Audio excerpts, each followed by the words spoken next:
ao nosso assunto, né? O nosso conteúdo que temos conversado, que temos falado, que temos compartilhado. E temos, à medida que caminhamos, né? Já tem mais ou menos aí 2 meses em que compartilhamos desse assunto, que é a ideia de exposição bíblica, né? Pregação expositiva. A gente tem, aos pouquinhos, dado um passo de cada vez. Começamos de um ponto de partida e, à medida que cada aula passa, a gente vai progredindo no nosso raciocínio e expandindo esse conteúdo, pensando de várias perspectivas, de vários pontos de vista. Hoje, irmãos, então, na semana retrasada, nós falamos sobre linha melódica. Quem lembra? Qual que é esse desafio? Júlio, lembra? De pegarmos um trecho e entendermos que ele não está sozinho ali, né? Ele se relaciona com algo ao seu redor. Ele faz parte de um conjunto e a gente precisa analisar esse texto dentro do seu contexto e assim ir dissecando aquele versículo para que a gente entenda o que realmente aquele versículo quer nos ensinar. Tranquilo até aí? Todo mundo comigo? Então, fizemos um estudo dirigido na última aula e a gente pegou meio que a carta de Judas e a gente deu uma caminhada por ela. Hoje a ideia então é a gente pegar esse mesmo conteúdo, esse mesmo assunto e a gente simplesmente expandir o nosso raciocínio, a gente poder expandir e enxergar melhor essa tarefa da pregação expositiva e ao mesmo tempo conciliar com o entendimento do texto. Tudo bem? Certo? O tema de hoje que nós vamos falar, enquanto o Dudu organiza ali, é reflexão teológica. Reflexão teológica. E o título é Indo Além da Exegese. Reflexão teológica indo além da exegese. Irmãos, o que é exegese? Eu falei na nossa última aula que exegese é simplesmente pegarmos as ferramentas de interpretação bíblica e interpretarmos o texto. Tudo bem? Deixar que o texto fale por si só. Tranquilo? Alguma dúvida quanto a isso? De boa? Beleza? Irmãos, vamos pensar assim, ó. A gente pega um versículo e... Certo, abro minha Bíblia, quero entender esse texto. Vou fazer aqui um estudo, quero que Deus fale ao meu coração. Sei lá, vou fazer um estudo sobre embriaguez, sobre idolatria. E aí, eu pego um texto da Bíblia. Eu abro a minha Bíblia, olho para esse texto, e agora meus olhos batem no texto. Eu interpreto esse texto e entendo esse texto. Certo. Ademilton, eu entendi aquele texto, quem que é o autor, qual que é a mensagem, quando foi escrito, qual que é o contexto. Irmãos, isso é suficiente para que eu tenha uma aplicação eficaz ao meu coração? O que é que vocês acham? Vou expandir minha pergunta, tá? Dentro de uma pregação, então, eu entender o texto, eu saber quem é o autor, eu saber quando ele foi escrito, quem eram os leitores, é o suficiente para eu aplicar esse texto ao meu coração? Não, Dani, por quê? Fale mais sobre isso. Hã? Numa palavra? Não, pode.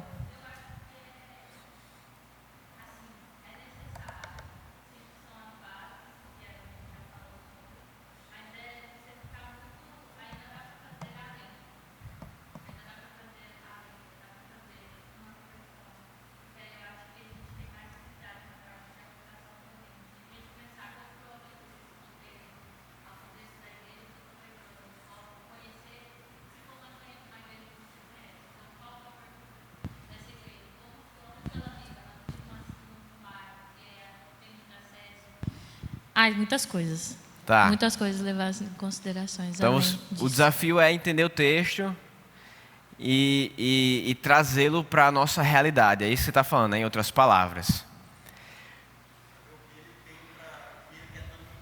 Saber o que ele quer transmitir. O que mais, irmãos? Sim. Excelente.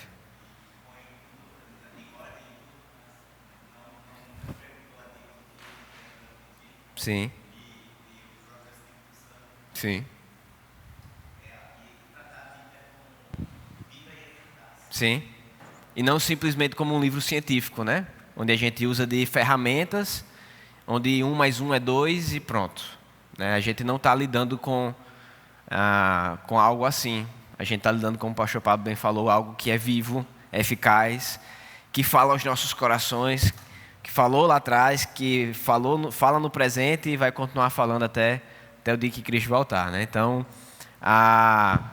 percebam, irmãos, que talvez como pessoas mesmo que olhamos para a palavra e temos esse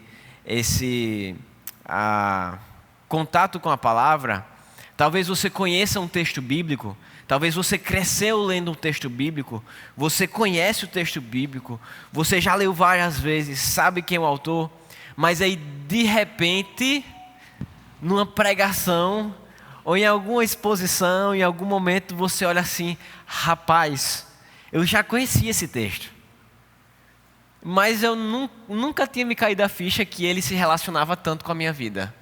Vocês já passaram por isso, irmãos? Sim, parece que eu nunca enxerguei esse texto dessa forma. Conhecia o texto, mas ele nunca brilhou assim ao meu coração. Então vejam, irmãos, que a gente sempre tem essa experiência. A gente em alguns momentos realmente temos esse momento onde Deus ele abre os nossos olhos, onde Ele nos guia, onde Ele nos direciona, de forma que aquele conhecimento, eu gosto de falar assim, aquele conhecimento ele desce para o coração, né? Ele nos transforma a maneira como a gente vive, transforma a maneira como a gente lida com as Escrituras e com aquele texto. Tudo bem, irmãos? Alguma dúvida, alguma pergunta até aqui? Não?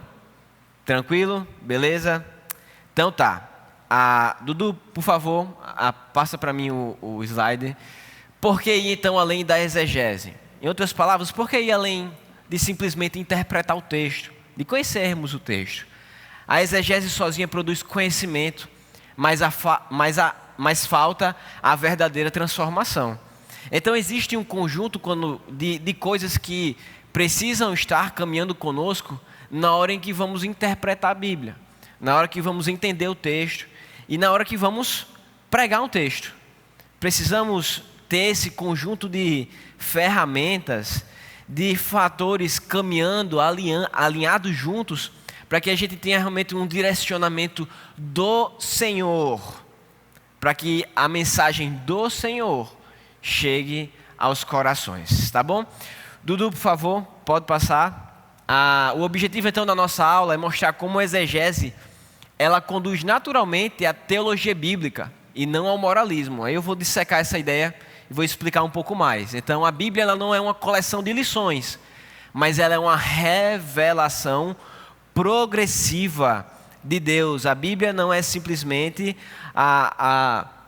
uma coleção de lições, mas uma revelação progressiva de Deus. Então percebam, irmãos, que existem dois erros quando nós vamos até a Bíblia, quando nós vamos até um texto, quando nós chegamos até um versículo, sem deixar que Deus ele nos direcione verdadeiramente. Quais que são esses erros que uma interpretação sem um cuidado gera? Pode passar, Dudu?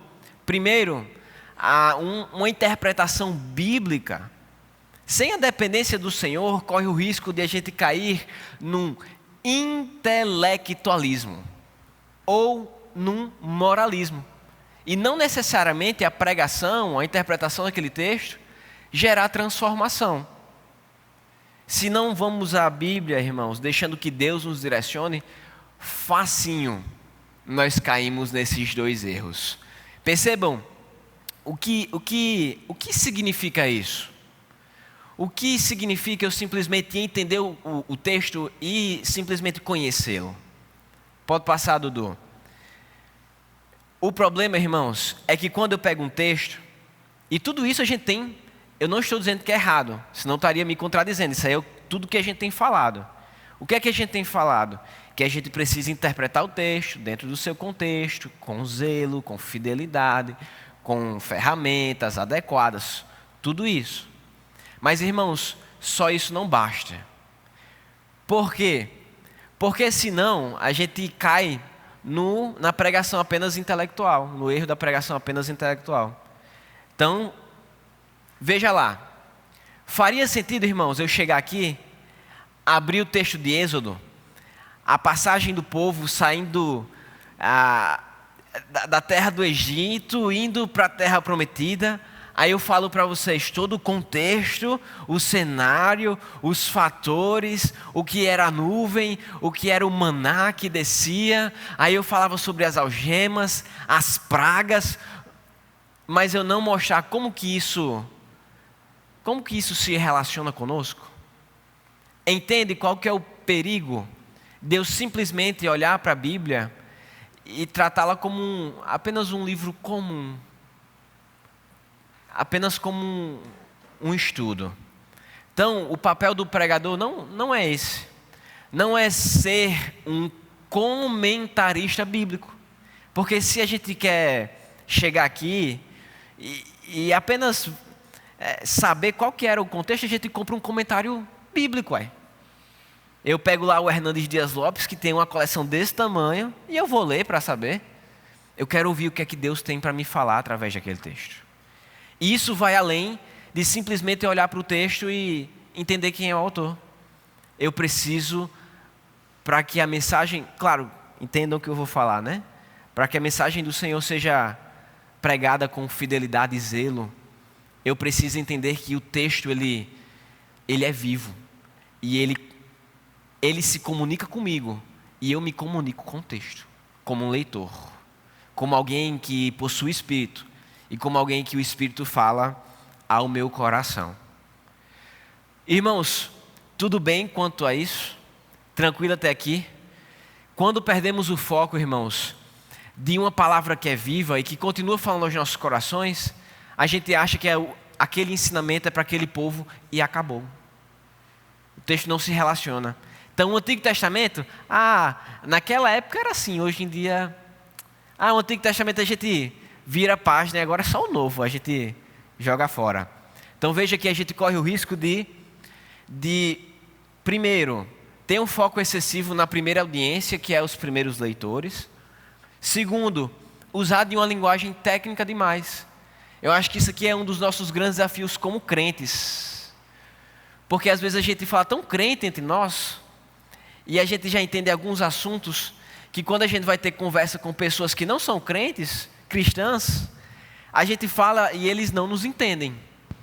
A gente usa termos técnicos, a gente quer falar sobre justificação, sobre graça, quando para eles graça é ser de graça, é ganhar. Dá para entender assim, e a graça não é só ser de graça. À luz da Bíblia, ela é um conceito amplo. Mas como que a gente, para pessoas que não entendem o Evangelho, como que a gente vai comunicar isso com eficácia? Com eficácia. Então, irmãos, a pregação, ela não pode somente ter uma linguagem técnica, ela precisa se relacionar de maneira dinâmica com aqueles que escutam a palavra, com aqueles que estão perante o texto. Terceiro, uma pregação apenas intelectual, vira um comentário acadêmico, né? Então vocês chegam aqui, fica com um cabeção desse tamanho de conteúdo, mas vocês não saem transformados. O Evangelho precisa transformar. Senão a gente fica que nem os fariseus. Com a cabeça desse tamanho, mas não transforma o coração. Júlio, compartilhe aí conosco. Eu estava lendo um artigo essa semana sobre os hábitos de Jesus. E uma das coisas que eu achei interessante lá é como Jesus expõe a mensagem. como Jesus expõe a mensagem da Bíblia. Quando ele vai tratar com pessoas que estão verdes, que não têm conhecimento ainda, ele fala através de linguagem simples, parábolas, linguagem do dia a dia. Quando ele vai tratar com cristãos, ele entra nas sinagogas, ele fala de maneira a expor o texto e evidenciar a verdade no texto. Jesus fala dessa maneira. Quando ele vai falar em meio às multidões, ele fala em relação ao reino de Deus. Ele vai explanar ali de maneira mais voltado ao reino de Deus. Sim. Então eu acho que cabe essa visão dentro do estudo de hoje, né? Sim. Então vejam, irmãos, obrigado, viu, Júlio? Vejam então que o nosso primeiro ponto é esse, né? Quando nós olhamos e fazemos somente uma interpretação bíblica seca do texto, a gente cai no erro de termos uma pregação apenas intelectual. O segundo erro, irmãos, é que a gente cai em termos uma pregação moralista. O que é uma pregação moralista? É uma pregação que simplesmente fala assim, olha, você precisa fazer isso, você precisa fazer aquilo, você tem que ser isso, você tem que ser assim. Aí você sai da igreja e fala assim, meu Deus, eu não presto para nada mesmo. Esse negócio de ser cristão aí, fazer parte da igreja de Vida Nova, não presta não para mim, porque o pastor falou ali, tem mais esperança não. Irmãos, o evangelho, a Bíblia, o texto bíblico, ele não somente é para moldar as nossas atitudes. Ele vem para transformar o nosso coração. Mas além de transformar o nosso coração, ele precisa apontar para um evangelho maior. Então o evangelho não pode ser simplesmente resumido em você tem que fazer isso e você tem que deixar de fazer aquilo. Não é isso o evangelho, irmãos. Então veja que quando nós simplesmente olhamos para o texto e não interpretamos à luz de um todo, de uma mensagem completa das Escrituras, o que é que esse texto revela sobre o Senhor, o que é que ele diz para nós no século XXI, a gente cai nesse pode e não pode. Aí a gente entra pelo funil de que eu não posso cortar a unha, não posso fazer a barba, não posso deixar meu cabelo crescer, eu não posso usar uma saia, uma calça, um chinelo. Porque a vida... Aí as pessoas falam, né? Porque ser crente é isso, é a vida de pode e não pode. Mas por quê? Porque a gente chega em muitos lugares e a pregação é simplesmente sobre pode e não pode. Aí a gente sai da igreja assim mesmo, não pode, pode, não pode. Eu não presto para isso mesmo não, porque não... O pastor acabou de me escrachar aqui, vou embora. Então vejam, irmãos, que esse é um dos grandes erros. Uma pregação moralista que só tem foco nos mandamentos. Então não existe graça, não existe esperança. Ela é sem base no evangelho e acaba por gerar então um legalismo, né? Não transforma o coração. A gente vive aqui então em comunidade, e é simples a gente viver aqui em comunidade, porque aí eu maquio aqui 2 horas da minha vida e pronto, né? As pessoas veem que eu sou perfeito, que eu não tenho erro, e eu vou para casa e pronto. Então a gente tem agora um bando de legalista num só lugar. E não é isso que a gente quer um evangelho que existem mandamentos, que tem leis, mas que existe graça, que dá esperança, que transforma, que dá vida, que fala assim, é verdade, pastor, o senhor está me escorrachando mesmo, eu faço isso, pastor. Mas a graça e o evangelho do Senhor é capaz de me transformar. Então eu vou voltar aqui, pastor, próximo domingo, porque eu quero saber o que é que eu preciso fazer, o que é que Deus precisa transformar no meu coração, para que a minha vida seja transformada. Dá para entender? Como que isso revela um Deus, o Deus das Escrituras, e como que Ele se relaciona comigo? Então isso muda a perspectiva como nós olhamos para o texto e como nós olhamos para as Escrituras. Então vejam, irmãos, que esses são os erros que a gente pode cair quando simplesmente interpretamos o texto e paramos ali, na interpretação, certo? Então, dando continuidade ao nosso conteúdo, a gente entra para a parte de reflexão teológica. E aí eu não quero ficar tanto tempo preso aqui, porque eu ainda quero fazer novamente um estudo dirigido na carta de Judas para a gente tentar expandir mais um pouco e entender esse assunto aqui. Então, o que é uma reflexão teológica? A reflexão teológica ela vai além da análise textual. Então, ela não se limita ao estudo técnico, mas busca uma compreensão profunda. Não é simplesmente olhar para o texto e falar assim, entrega o teu caminho ao Senhor, confia nele, mas ele fará. Deus vai fazer se eu entregar meu caminho a ele. Pronto. Não, eu preciso entender mais profundamente esse versículo dentro de um capítulo e com zelo entender a mensagem central daquele texto.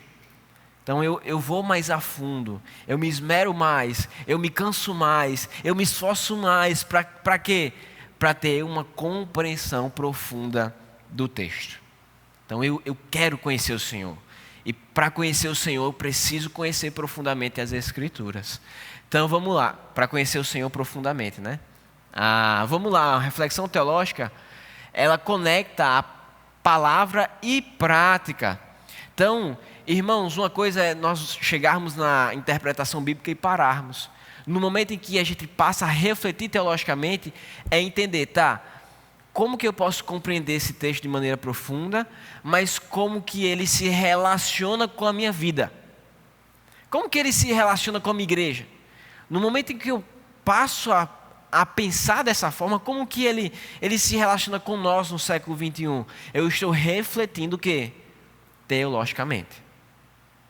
Eu estou indo além do que simplesmente um versículo. Então, a reflexão teológica conecta palavra e prática. Ela une o conhecimento bíblico com a vivência diária da fé. Como que o fato de sermos imagem e semelhança molda o meu viver? Como o fato de eu saber que Deus é 1 e 3, como que isso transforma o meu viver? Como que eu saber que Deus é santo, justo, bom, que Deus é amoroso?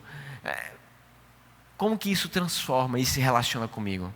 Como que a Páscoa, saber que Jesus morreu e ressuscitou ao terceiro dia, como que essa mensagem deixa de ser somente uma mensagem, um conceito, um conhecimento, e ele transforma os nossos corações? Vejam, estou refletindo teologicamente. Estou pensando como que essa palavra, como que esse texto, como que esse versículo se relaciona comigo, com a minha vida. Então, reflexão teológica busca transformação, promove mudança pessoal e fortalece a comunidade da fé. Então, o autor, ele vai dizer que reflexão teológica é enxergar o texto dentro da história completa da Bíblia. O texto não vive sozinho, ele faz parte do Evangelho. Então, nosso grande desafio, irmãos, quando nós olhamos para um texto, é a gente entender assim, Dudu, pode passar o próximo slide, que aí vai ficar mais fácil para os irmãos me entenderem. É a gente olhar e falar assim, quais são as implicações para hoje? Quais são as implicações da palavra de Deus para a vida hoje? Como que o texto bíblico dialoga com a nossa fé? De que forma a reflexão transforma as minhas atitudes e crenças? Então, irmãos, vamos lá. Qual que é o nosso desafio hoje, dentro do nosso estudo dirigido? Ainda vou chegar lá. O nosso estudo hoje é entender a carta de Judas. Semana retrasada, nós interpretamos ela. Fizemos um estudo dirigido. Lembra que a gente viu as palavras que se repetiam, quais os assuntos vinham à mente. E o nosso desafio para hoje é entender como que a carta de Judas se relaciona com toda a Bíblia. Como que a carta de Judas nos traz temas que a Bíblia desenvolve desde Gênesis. E como que enxergar assim muda a forma como nós olhamos para a carta de Judas. Então, na semana retrasada, nós interpretamos o texto. E a ideia hoje é que a gente pegue esse texto e a gente conecte com todo das Escrituras. Faz sentido? Tudo bem? Tranquilo? Dúvidas, irmãos? Algum comentário? De boa? Dudu, pode passar para mim mais um slide? Então, exegese versus reflexão teológica. A gente vai passar agora por uma comparação de abordagens para o estudo bíblico que transforma o coração. Então, a exegese é simplesmente o quê? A gente pegar as ferramentas de interpretação e interpretarmos o texto, mas não queremos só isso como crentes. Queremos fazer isso, mas entender como que essa interpretação transforma o nosso coração. Quando nós pensamos sobre isso, nós estamos fazendo o quê, irmãos? Reflexão teológica.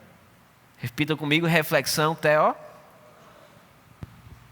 teológica. Todo mundo comigo, então.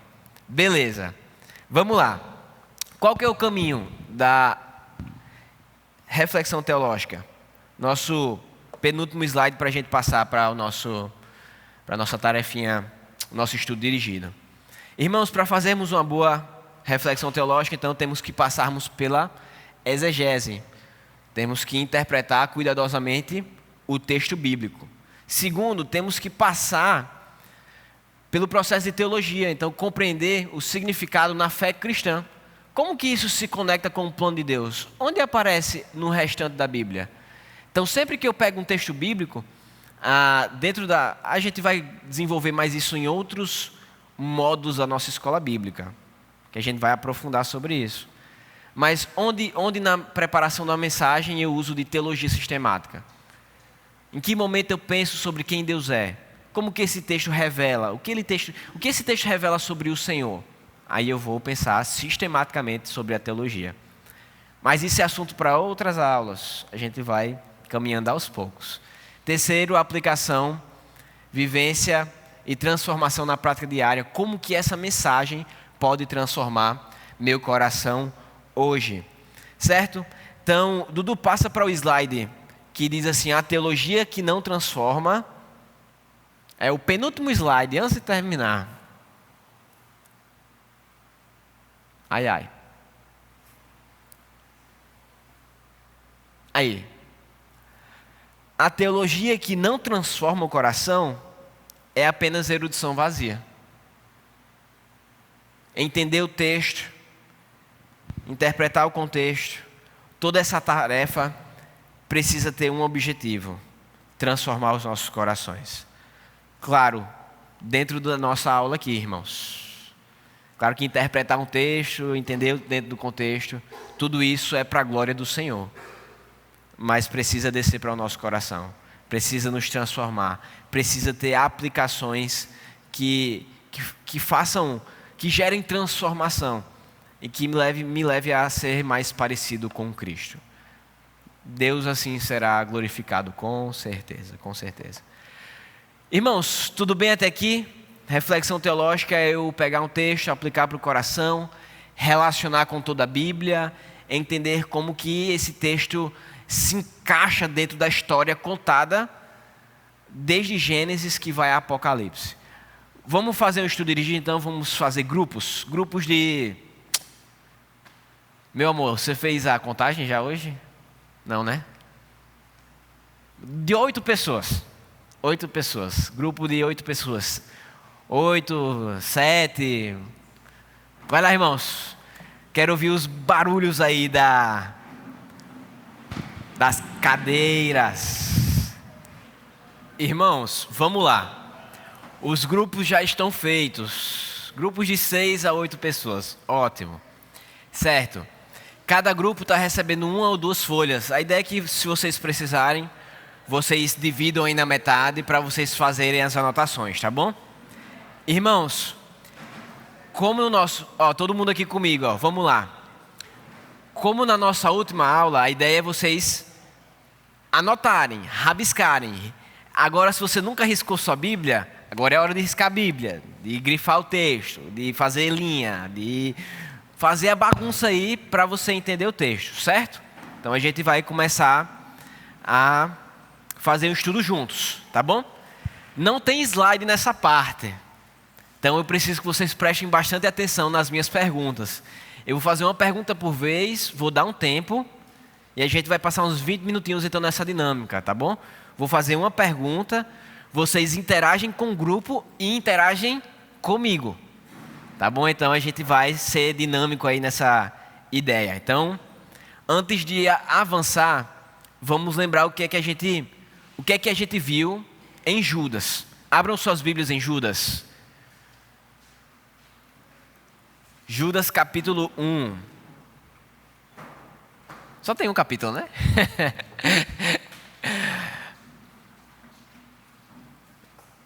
Judas. Vamos ver se a memória está fresquinha quanto à epístola de Judas. Vamos lá. Judas.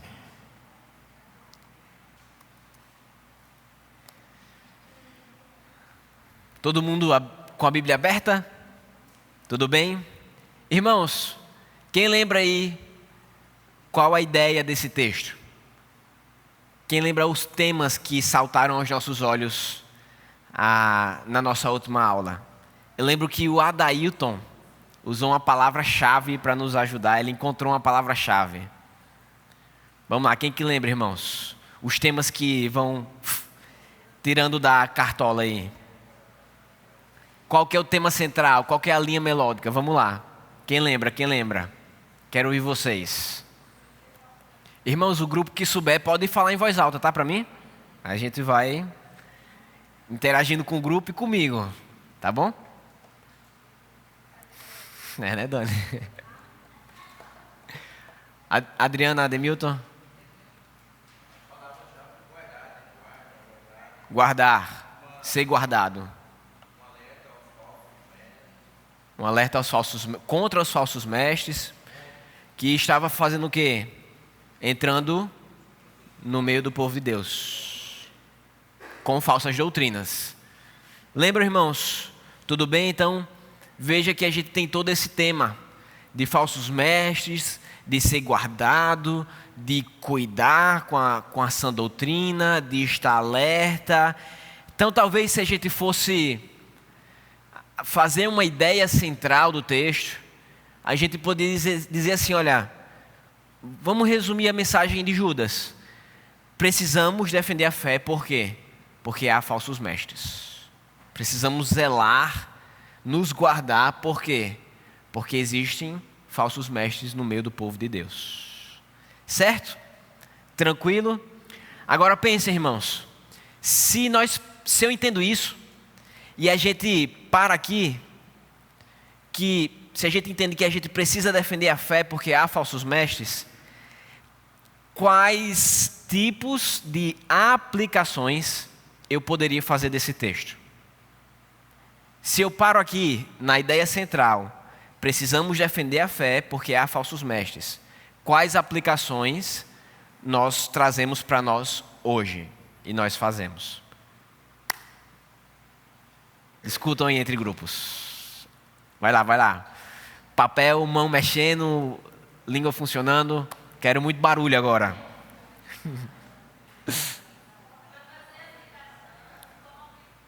É para vocês pensarem como que essa tese se aplica para nós hoje. Como que a mensagem de Judas se aplica para nós. Quais aplicações nos traz para nós? Nos traz para nós é complicado, né? Mas nos traz. Vamos lá, irmãos. A gente ainda vai progredir por mais perguntas. Então vamos lá. A pergunta foi: que tipo de aplicação eu poderia fazer desse texto? Quero ouvir um aí. Qual grupo se habilita primeiro? Só uma aplicação de cada. Primeiro, vai, Dani.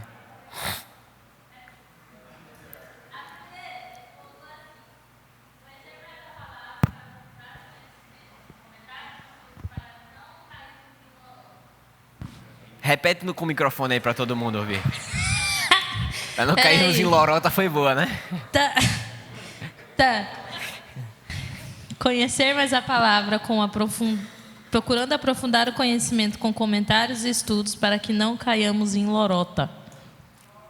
Lorota é conversa fiada, é conversa mentira. Conversa fiada, é conversinha. Desculpa, tipo... Deixa de lorota aí, né? É, isso aí. Deixa de lorota. Tá. Obrigada. Próximo grupo. A Dona Valderene. Completando o que a Dani falou, nós também entendemos assim que devemos sempre ler a palavra, para que não caímos assim, em enganos.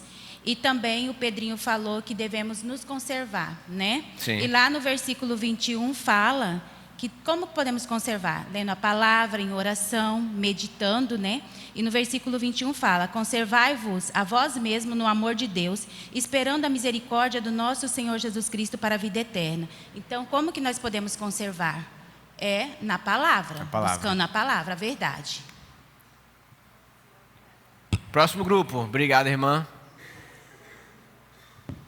Completando o que os dois grupos falou e dando continuidade na palavra da irmã Valdirene, no 22 e em diante ali, vai falar que a gente pratica o amor, né? Citado aqui, também olhando para aqueles que ficaram ali com dúvidas pelo caminho. Então, praticar o amor ao próximo é muito importante. Praticar amor ao próximo. Sim. Irmãos, temos dois grupos.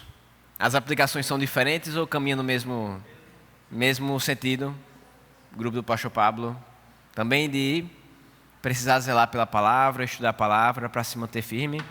Todo mundo nesse consenso, então? Guardar. E guardar. Tudo bem? Beleza até aí? Era exatamente isso. Obrigado, Senhor. Que a dinâmica vai dar certo, então. Vamos lá. Beleza, irmãos. Percebam que a gente está encontrando uma linha, um fio condutor que faz sentido para todo mundo. Mas vejam que, naturalmente, quando nós pensamos em aplicações, isso nos diz o que precisamos fazer, certo? Vamos, ainda caminhando e expandindo a nossa reflexão teológica, a gente agora vai dar um próximo passo. De maneira prática, nós vimos o que precisamos fazer. Mas a pergunta que vem depois dessa é assim: o que esse texto revela sobre Deus? O que esse texto revela sobre o Senhor? Será que veja bem, será que o texto ele simplesmente nos leva a olhar para o que precisamos fazer? Ou o texto revela alguma coisa sobre o Senhor?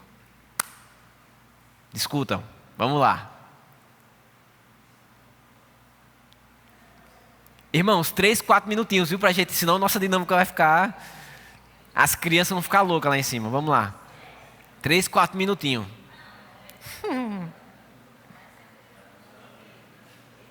Irmãos, tudo bem? Vamos lá? Qual que é a dinâmica agora? Cada grupo é simples. O que esse texto revela sobre o Senhor, sobre o seu caráter? Em 2, 3 palavras. Deus é amor, santo, justo. O que é que o texto revela? Vai lá, Dani. Ou em uma frase. Misericordioso, justo e poderoso. Misericordioso, justo e poderoso. Ok. Qual grupo mais?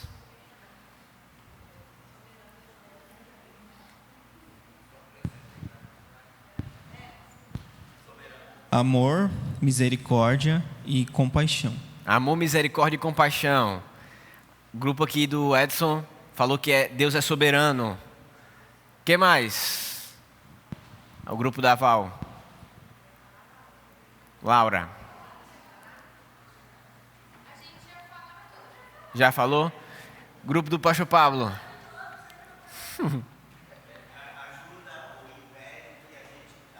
Sim.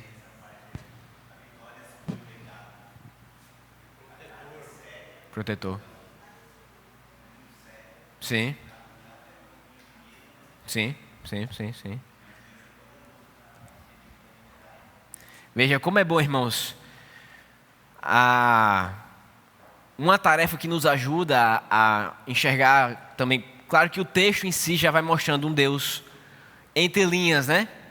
Um Deus que é poderoso, que é soberano. Mas vejam as dicas do texto.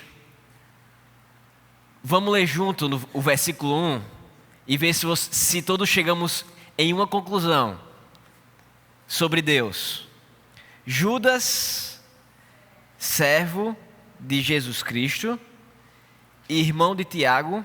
Vocês estão com o texto aberto aí, irmãos? NVI. Vamos ler todo mundo junto. No 3. 1, 2, 3.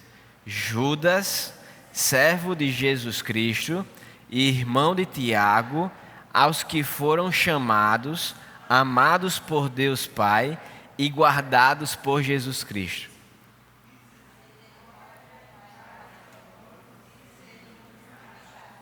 Deus é o quê? Amor, misericordioso. Versículo 1. Olha a dica, irmãos. Alguém falou. Pai. Essas dicas também nos ajudam a entender o que o texto revela sobre o Senhor. Que Deus é o Pai que guarda os seus filhos, que são amados. Então vejam como é interessante entenda o que eu vou falar, né? Essa brincadeira, esse relacionamento com o texto, né? É divertido e Deus ele vai saltando então novas ideias aos nossos olhos. Tudo bem, irmãos? Então vamos para mais uma pergunta e a gente caminha para o final da nossa EBD. Então nós vimos um tema que salta aos nossos olhos, nós vimos uma aplicação ou algumas aplicações, nós vimos o que o texto revela sobre o Senhor e agora a pergunta é: como que Judas, essa temática, esse tema de defender a fé, de se guardar, de manter-se firme, de ter cuidado com as lorotas, como diz a Dani, onde isso aparece em outros lugares da Bíblia? Onde que eu enxergo essa temática em outras passagens bíblicas? E como que agrega à nossa interpretação do texto? Como que, vou repetir, tá? Como que essa temática da carta de Judas, ela aparece em outros lugares da Bíblia? Quais passagens eu posso falar assim, eu lembro de tal passagem que fulano confrontava ciclano. Entendi agora. Deu para entender minha pergunta? Tranquilo? Então vamos lá. Vamos lá, irmãos. Uma passagem, ou em algum outro momento da Bíblia, que vocês lembram, que vocês trazem à memória, um momento em que se relaciona com essa carta, né? O Edson falou a Gálatas inteiro. Sim. 2 Timóteo 4. Mateus 7, o quê? 15. Mateus 7, 15.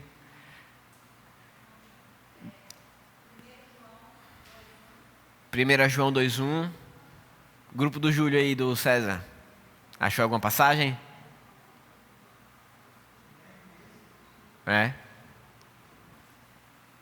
Grupo do Pastor Pablo aqui, do Zé. Primeira? Romanos 1:18. Sim. Salmos capítulo 1. Jesus e os fariseus. Víboras. Raça de víboras. Então vejam, irmãos, que a gente vai vendo isso em outros momentos das Escrituras. Os apóstolos alertavam sobre o engano. Jesus falava contra os falsos mestres. Então isso, irmãos, não é um tema isolado na Bíblia. Não é algo que a gente passa a Bíblia inteira, chega em Judas e fala assim, nossa, um tema novo, não. A gente consegue enxergar isso, esse desenvolvimento, em outros lugares das Escrituras. Pelo contrário, na verdade, é algo central nas Escrituras, né? Que nós precisamos estar todo o tempo com os olhos abertos, né? No Antigo Testamento já havia falsos profetas, né? Em que o povo precisava estar alerta, com os olhos abertos. Então, defender a fé, irmãos, é defender o Evangelho verdadeiro. E aí a pergunta que nós nos fazemos é, beleza, depois de toda essa construção de raciocínio, se isso é verdade, como vivemos isso hoje como igreja? Como um cristão, eu vivo e eu trago isso ao meu coração. Irmãos, Judas nos ensina e nos traz várias verdades. Precisamos discernir os ensinos, saber o que é verdadeiro, o que é falso. Como cristãos salvos pelo sangue de Jesus, pela sua graça, não devemos aceitar qualquer mensagem, não devemos aceitar qualquer lorota, né? A gente precisa estar sempre alerta. Precisamos, como cristãos, conhecer as Escrituras, conhecer a Bíblia, conhecer o Deus que se revela a nós através do seu texto. Precisamos estar guardados, firmes. Então veja, precisamos fortalecer uns aos outros, porque somos os amados de Deus e vivemos em comunidade, sendo um só corpo. A igreja, a gente fortalece uns aos outros. E aí, irmãos, tudo à luz disso, a gente vai construindo e expandindo as nossas perguntas e conhecendo mais o texto. A gente pode se perguntar, onde que a gente vê falsos ensinos hoje? Que aí fica muito genérico, né? Eu preciso combater os falsos ensinos. E onde é que a gente vê esses falsos ensinos? A gente enxerga um evangelho centrado no homem. A gente vê mensagens que se dizem bíblicas, mas sem Bíblia. A gente vê um evangelho sendo distorcido. Então percebam como que a carta de Judas e como que a gente chega a tantas verdades, tantas riquezas, quando nós fazemos. Claro que aqui a gente faz tudo isso em grupo e a gente dá tempo, 5, 10, passa 20 minutos. Mas às vezes, irmãos, em casa, sozinho ali, rapidinho Deus vai nos guiando e nos direcionando. E Ele vai nos trazendo verdades tão ricas aos nossos olhos. Como isso é edificante. Porque a gente termina a nossa aula hoje entendendo que sem a teologia, a gente usa o texto. Mas com a teologia, o texto ele passa a nos moldar, a transformar o nosso coração, quando passamos a pensar, a refletir teologicamente. Irmão Jefferson, o Bill está no portão. Se você puder abrir aí no controlezinho o portão para ele, por favor. Então vejam como isso é maravilhoso. Talvez o desafio para você ir pensando, até o almoço ali, ir para casa, é assim, o que mudou hoje na forma como você lê a Bíblia? Como você enxerga a Bíblia? E aí, aproveitando para não deixar a interpretação de Judas de lado, né? Toda essa tarefa que a gente tem feito, o que é que Judas me ensina? Então, o que é que refletir teologicamente molda a maneira como eu me relaciono com o Senhor e olho para as Escrituras? Irmãos, essa é a nossa aula de hoje. Espero que da minha parte, eu sei que às vezes é um pouco mais demorado, mas espero que tenha sido dinâmico e que de certa forma esse assunto de pregação expositiva, que querendo ou não a gente pega um gancho de interpretação bíblica e entra, que seja um conteúdo rico para vocês, assim como é para mim, na minha vida cotidiana mesmo, na minha vida diária, mas também no meu relacionamento com o Senhor. Então que Deus abençoe cada um de vocês, meus irmãos, e que Ele nos conserve firme, que Ele nos faça perseverar. Hoje não necessariamente contra falsos mestres, como de Judas, mas que Ele nos ajude a perseverarmos e continuarmos firmes na escola bíblica. Porque é aqui que a gente vai criando raízes, que a gente vai crescendo, que a gente vai amadurecendo, conhecendo mais o Senhor. Então que Deus abençoe. Eu tenho falado sobre o sonho, né? De que se temos 30, 40 pessoas aqui, quem sabe no nosso próximo módulo, na nossa próxima tema, matéria, não sei como que a gente vai chamar, que a gente tenha 60, 70 pessoas aqui. E a gente sonhe grande com a nossa escola bíblica, né? Então que Deus nos abençoe. Vamos ficar de pé. A gente ora. Vai ter uma reunião do Ministério de Música agora. E aí vocês todos estão convidados a participarem juntos do nosso almoço também. Então não se vá, não se turbe o vosso coração. A nossa manhã ainda não terminou. Vamos lá, irmãos, vamos orar. Senhor Deus, obrigado, meu Pai. Obrigado por esse momento, obrigado por essa manhã. Senhor, que o Teu Espírito Santo ajude os meus irmãos a entender o que foi compartilhado aqui. Às vezes eu atrapalho a compreensão, eu sou falho. E que o Senhor então seja gracioso e misericordioso em, através do Teu Espírito Santo, trazer aplicações ao coração de cada um aqui. Senhor, nos ajuda a sempre crescermos em Tua graça, no Teu conhecimento. E para mim tem sido prazeroso estudar esse tema, compartilhar com os meus irmãos. E o meu desejo é que também seja assim para eles, que a cada passo que dermos, a gente cresça como igreja, a gente amadureça no Teu Evangelho, e que o Senhor, então, a escola bíblica após escola bíblica, nos ajude a conhecermos mais o Senhor de maneira profunda. Oro assim, grato por esse momento e pedindo por esse tempo que teremos ainda de comunhão no almoço. No nome santo de Jesus é que oramos. Amém.